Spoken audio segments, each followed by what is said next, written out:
The issue is mass shootings. And the question is, in the wake of this most recent tragedy, is now a time for community healing or legislative action? Political revolution of the millennial. Welcome to Political Playlist. All right, are we ready, guys?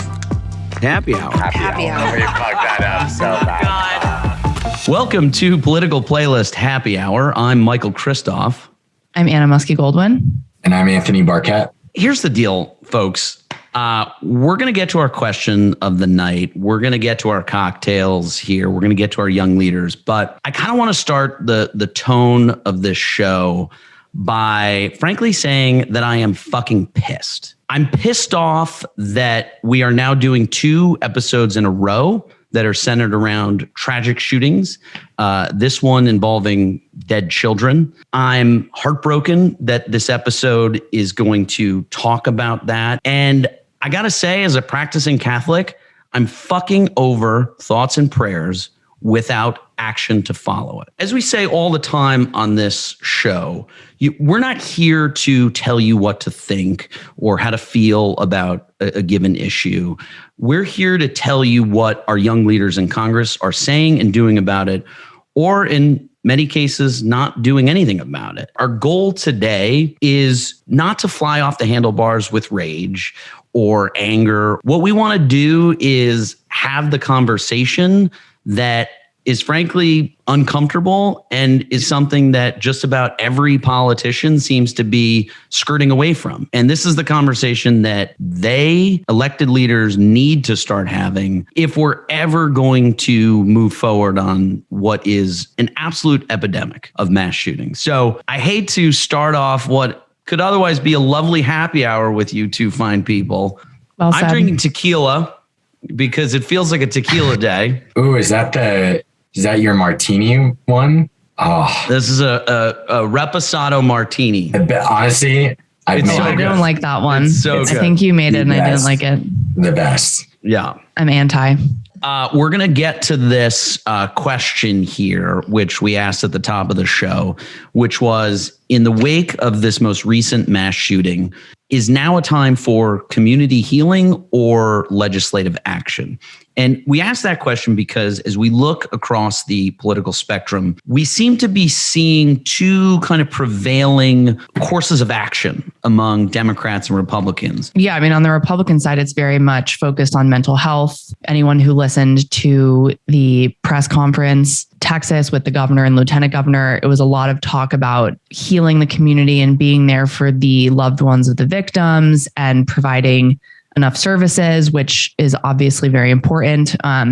Notably, one of the politicians on our platform, Tony Gonzalez, is the representative of the district that this happened in. And on his Twitter is rightfully so littered with resources and updates and all sorts of things for constituents in the area. It's kind of funny because I've never heard so many Republicans talk about mental health in my life than I feel like I have in the past day.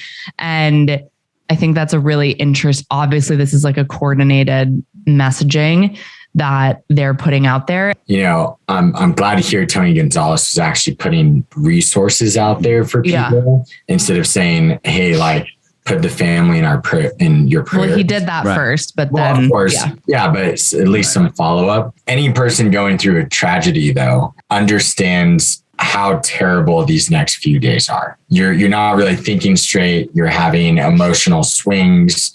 You really don't understand why this is happening, why it's happened to you. Mm-hmm. So your probably first thought isn't, if you're one of these family members, isn't gun control. It's, holy shit, what just happened in my life and why me? Well, and I think that though leads to then what Democrats are saying, which is yes, 100%. And yes. Democrats are saying, and now because we are not the families of these victims, it is our responsibility to take that legislative action and pass legislation around gun control. And I just want to bring up one thing that I wasn't aware of until this happened, that there is a background check red flag law bill in the Senate introduced by Joe Manchin and Pat Toomey. They took a bipartisan vote on this bill previously, but it didn't reach the 60 vote threshold that it needed. And I was listening to an interview with Pat Toomey, and he said that they are in talks now to see if they can bring this again to the floor. Well, I want to give you some stats here. Great. And I know I'm totally stealing Anthony's thunder. He's usually a stat guy. Everyone likes to just take my place. It makes you sound. It makes whoever gets the stat automatically sounds smart. So we're pulling a Loki to your Thor thunder today. Oh my God, what a deep reference! At least I'm Thor. Yeah. I'm Thor. Here was a recent Fox News poll. Americans who favor background checks, 90% in favor, 7% opposed. Take guns away from at-risk people, 81% in favor, 13% opposed. Americans who believe you should ban assault weapons, 67% in favor. Why? That was a Fox News poll too. If background checks are the thing, the first step, and let's be honest, we're not going to get all the way to where gun reform activists want to be. Yeah. But let's take one step at a time. So this first step, it seems like politically it would actually be in their advantage to take this first step in lockstep with the majority of Americans. I would say politically, potentially, like voter wise, but not financially. One of the things I hate when major incidents happen, and we saw this with Roe versus Wade as well, is people take to social media, and a good amount of our friends are the ones, and they're saying right now, get rid of all guns altogether. It's the stupidest thing I've ever heard. That's not going to happen. Right. Starting from that far left is not going to bring any change. And what they just did was politicize this entire event. Well, I would push back on that politicizing. I just think it's bad messaging. I think that saying anything in the binary gives the other party basically like a free platter of messaging to push back on. I mean, I think that it just goes back though to like the question that we're asking, right? It's like, is the solution, as Republicans are saying, something that we have to basically put like an infrastructure in place to get to the root of the problem, which is the mind of the person who possesses the gun, right? Like that there are more sane people, safe people who own guns in this country than there are bad people who own guns in this country. But then it's like the chicken or the egg thing, right? It's like, then the question is from the Democratic side, right? But it doesn't matter where the mind is if the gun doesn't exist at all for anyone potentially at risk of having it. I'm just going to say one thing that really pissed me off when I was looking into our young politicians. Democrats are, sounding the alarm here, obviously. I looked at the Republicans' Twitter, and out of 12 that I looked at, only 5 of them said anything. I had the same thing. I had a lot of there were a few Republicans who didn't say anything. Acknowledging on Twitter. And I mean, as a parent, how do you not acknowledge that? Right? Yeah. Of the lives that were, how do you not look at these, young kids who have no way of protecting themselves and not say a prayer for them? Yeah. I mean, honestly, I was shocked and disgusted. And of course, you guys can probably guess this one. All right. Here we go. You cannot legislate away evil. It's a Republican. Yeah. Ooh. Holly. Ooh, good guess. Holly didn't say anything, actually. Is this a Tom Cotton? It's a Boebert. Wow. Oh, well. LB. Yeah. It feels very like succinct for her. All right. Okay. What's your Anna, next? what do you got? You want me to go? Okay. Sickened by the news out of Texas. I'm at a loss and my heart is heavy. This cannot continue to happen. We have to do something, utilizing the resources necessary to thwart these senseless crimes. Practical. It's practical. They were moderate. Abigail Spanberger. Jason Crow. Adam Kinzinger. Oh, wow. You guys both guessed Democrats. Adam Kinzinger's a Republican. I thought this quote was really interesting because I think it kind of addresses sort of directly what our question is like, is the rhetoric about healing and grace and prayer, or is it about action?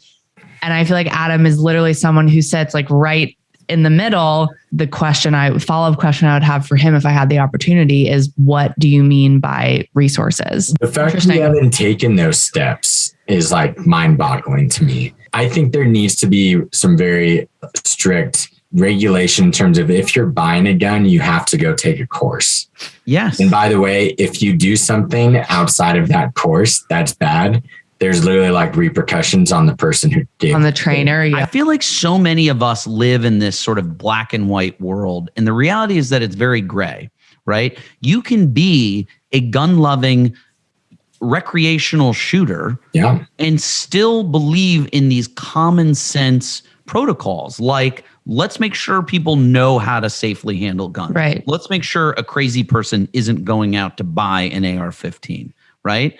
And so this, I guess, is what is so infuriating about politics to me. There are degrees of all of this, that it's not one or the other. I think that a lot of voters, American citizens, feel the way that you do. I think the problem is that in our political system, it's become this thing where speaking to the other side on an issue that is sort of labeled culturally as being divisive and partisan is a sign of weakness, is a sign of giving up your values, is a sign of not fighting for the people who sent you to office. And I think that's the problem. All right, Michael, you go. Okay, here we go. The modern left is intolerant of prayer and mocks believers of their faith. Let's be clear, there is nothing more powerful than prayer in moments of tragedy. Wow. That's like... But it's not like a Gates, because he's not really like a God person. I don't think it's anyone from Florida. No, I think it's like I think it's like a South or like Midwest. Yeah, it's definitely. It's middle North. Is it? It's not a Dusty Johnson. No, Dusty's not that. No. Tracy Mann? It's our boy, chairman of the Republican Study Committee. Oh, it's Jim Beggs. Oh my Jim God, Beggs. of course. All political sides weaponize things to their political advantage. I understand that. One of my beefs with the Republican side of things is that they tend to weaponize religion against Democrats. And I think that that's a cheap shot. It's outrageous to say that, oh, the Democrats don't believe in religion or thoughts and prayers.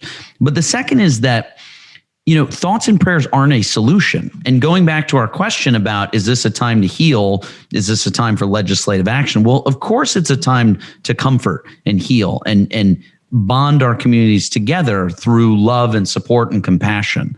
But, every side talks about one solution. But the reality is that there is no one size fits all solution. There's many solutions to one glaring problem. We can tackle multiple problems and issues at the same time.